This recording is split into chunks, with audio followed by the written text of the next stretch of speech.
દરેકને જય દીપોમાં જય માતાજી। મિત્રો આપ સૌને નમ્ર વિનંતી કે આ ચેનલને સબસ્ક્રાઇબ કરો, શેર કરો, લાઇક કરો। જય દીપોમાં।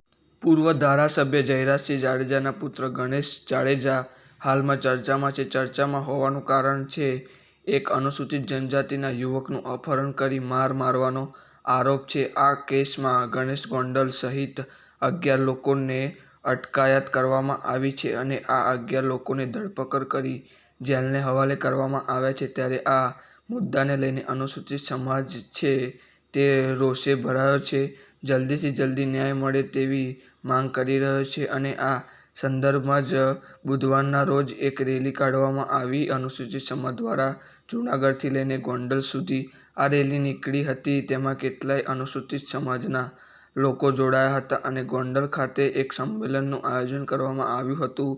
ત્યારે ગણેશ ગોંડલને લઈને જલ્દીથી જલ્દી ન્યાય મળે અને આ મુદ્દાને લઈને લોકોએ માંગ કરી હતી। આ બધી જ ઘટના થઈ બાદ ગોંડલના લોકો ગણેશ ગોંડલના પિતા જયરાજસિંહને સમર્થન આપ્યા। જયરાજસિંહે તેમના વિશે નિવેદન આપ્યું હતું કે આખા ગોંડલનો જયરાજસિંહ જાડેજાએ આભાર વ્યક્ત કર્યો અને કહ્યું કે આ જે ઘટના બની હતી ગણેશ ગોંડલની તે એક આકસ્મિક ઘટના હતી, કોઈ અગાઉથી રચેલું કાવતરું નહોતું।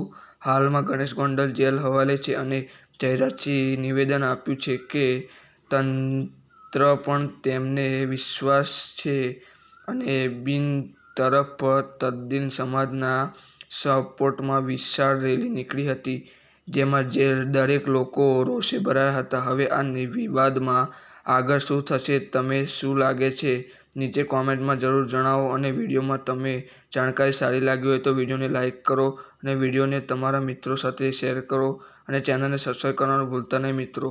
અને એક નવો વિડીયો જોવા માટે અમારી ચેનલને સબસ્ક્રાઇબ કરો। જય શ્રી કૃષ્ણ।